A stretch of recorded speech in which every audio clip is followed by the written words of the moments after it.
Puskesmas Tanjung ini akan langsung menuju ke bagian screening atau informasi. Selanjutnya, oleh petugas screening, pasien akan diarahkan untuk melakukan cuci tangan terlebih dahulu. Pasien dianjurkan untuk melakukan cuci tangan sesuai dengan 6 langkah cuci tangan.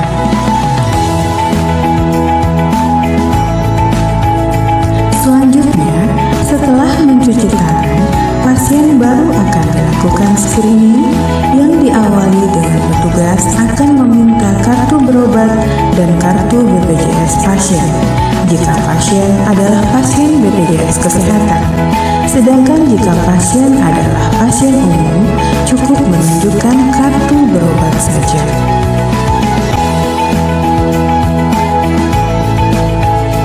Setelah screening pasien selesai, pasien akan diarahkan ke mesin antrian.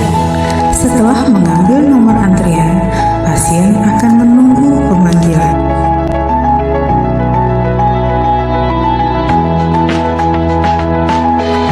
Selanjutnya, jika nomor antrian pasien sudah dipanggil oleh petugas, pasien akan ditanya identitas, apakah yang menjadi keperluannya, dan petugas akan menanyakan pasien apakah pasien sudah pernah berobat sebelumnya atau tidak. Untuk pasien baru, petugas akan melakukan entry data dan mencetak general consent. Selanjutnya, petugas informasi akan menjelaskan hak dan kewajiban pasien selama dalam pelayanan. Sedangkan untuk pasien lama BPJS Kesehatan, pasien akan diberi printout lembaran pendaftaran yang sudah berisi poli tujuan untuk dibawa ke meja news station. Tetapi jika pasien umum, pasien akan diarahkan ke meja kasir untuk melakukan pembayaran terlebih dahulu. Yang selanjutnya, pasien baru akan melakukan proses pemeriksaan vital sign di meja news station, yaitu pemeriksaan tekanan darah pasien, pemeriksaan suhu tubuh, pemeriksaan tinggi badan pasien, pemeriksaan berat badan pasien, dan pemeriksaan lingkar pinggang pasien, di mana semua itu diperlukan untuk penentuan status gizi pasien. Setelah pemeriksaan vital sign, pasien akan diarahkan menunggu di dekat poli tujuan, dan petugas news station akan menyerahkan lembar pemeriksaan pasien ke poli tujuan. Kemudian petugas poli akan memanggil pasien dan proses anamnesa mulai dilakukan oleh perawat poli. Hal ini merupakan bagian dari pengkajian awal.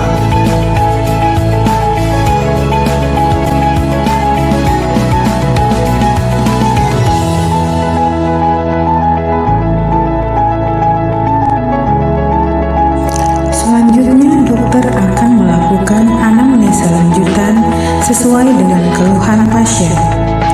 Jika klinisi, dalam hal ini dokter, merasa memerlukan pemeriksaan penunjang untuk keperluan penegakan diagnosa pasien, maka pasien akan diarahkan ke ruang laboratorium.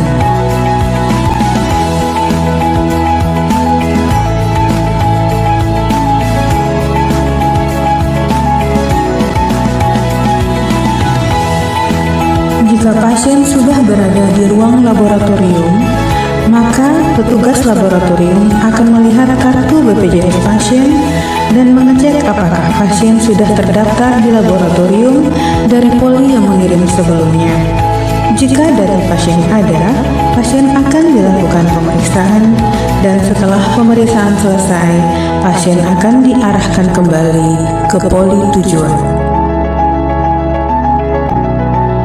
Selanjutnya, jika hasil laboratorium sudah masuk di antrian poli tujuan, pasien akan dipanggil kembali oleh perawat untuk bertemu dokter. Setelah melakukan pemeriksaan fisik dan anamnesa tambahan, dokter akan mengentri obat yang dibutuhkan pasien, dan pasien akan dipersilakan menunggu di apotek.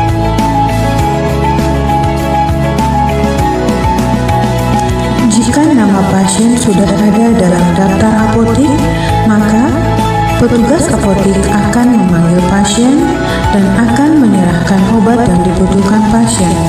Tak lupa, pasien akan dijelaskan tentang dosis, cara pemberian, dan cara konsumsi obat sesuai dengan penyakit pasien.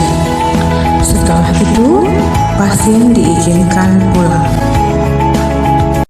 Assalamualaikum warahmatullahi wabarakatuh. Salam sehat buat kita semua. Perkenalkan, saya Dr. Zalma sebagai Kepala UPD Puskesmas Tanjung Enim. Puskesmas Tanjung Enim berada di Kecamatan Lawang Kidul, Kabupaten Muara Enim.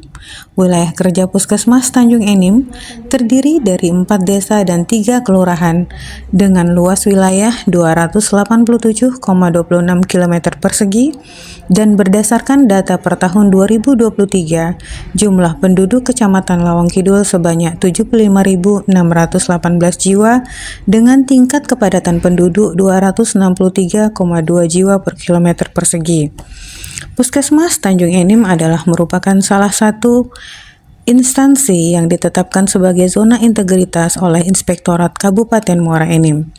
Di antara upaya yang dilakukan adalah perbaikan pelayanan, baik itu menyangkut mutu pelayanan, UKP dan UKM yang berada di Puskesmas Tanjung Enim. Di Puskesmas Tanjung Enim terdapat 6 Pokja Perubahan Zona Integritas. Yang pertama, Pokja Manajemen Perubahan, di mana di dalamnya terkait sosialisasi zona integritas baik itu internal maupun eksternal, kemudian penandatanganan fakta integritas, pendampingan zona integritas oleh Inspektorat, rapat Pokja Zona Integritas dan penunjukan agen perubahan zona integritas serta kaji banding. Pokja yang kedua yaitu Pokja Penataan Tata Laksana, e-office dan keterbukaan informasi publik.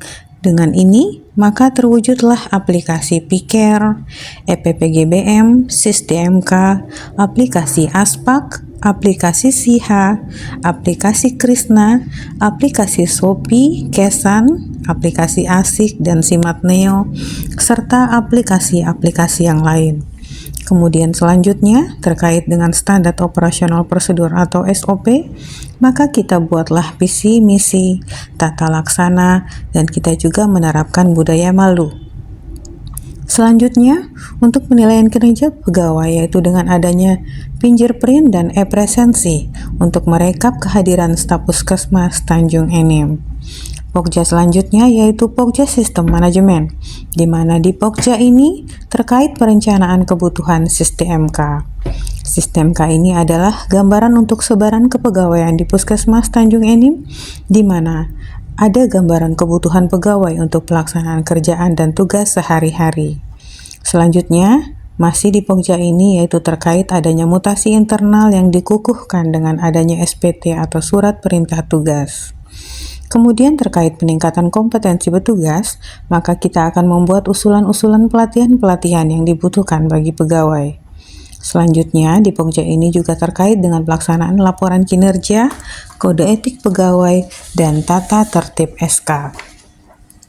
Pokja keempat yaitu Pokja Penguatan Akuntabilitas. Pokja ini terkait dengan penyusunan kinerja, di mana kita susun kinerja untuk kurun waktu beberapa bulan ke depan atau 1 tahun ke depan, kemudian penyusunan Tenstra, perjanjian kerjasama atau pertemuan-pertemuan lintas sektor, di mana di pertemuan tersebut kita akan menentukan program-program ke depan, termasuk evaluasi capaian dan realisasi kinerja, dan lain-lain hal yang perlu dibahas. Selanjutnya, kita juga menentukan peruntukan keuangan, di mana terkait keuangan ini, kita sangat butuh perencanaan yang matang yang akan dilaksanakan dari triwulan 1, triwulan kedua, ketiga, dan keempat. Kemudian, menyangkut perjanjian kinerja, pegawai puskesmas dan penandatanganan yang memerlukan sikap yang lebih intens lagi. Pokja kelima adalah Pokja Penguatan Pengawasan. Pada Pokja ini, kita laksanakan sosialisasi zona integritas. Yang sudah kita lakukan sosialisasi itu baik di acara lintas program, lintas sektor maupun pada masyarakat umumnya. Kemudian di Puskesmas Tanjung Enim juga kita bentuk unit pengaduan masyarakat agar komunikasi antara masyarakat dengan kami sebagai unit layanan dapat terjadi komunikasi yang terbuka. Pokja ke-6 yaitu peningkatan kualitas pelayanan publik. Pada pokja ini adanya sosialisasi penerapan pelayanan prima, sosialisasi standar pelayanan di Lokmin bulanan Puskesmas dan di Lokmin lintas sektor, memberikan sistem reward dan punishment kepada seluruh pegawai.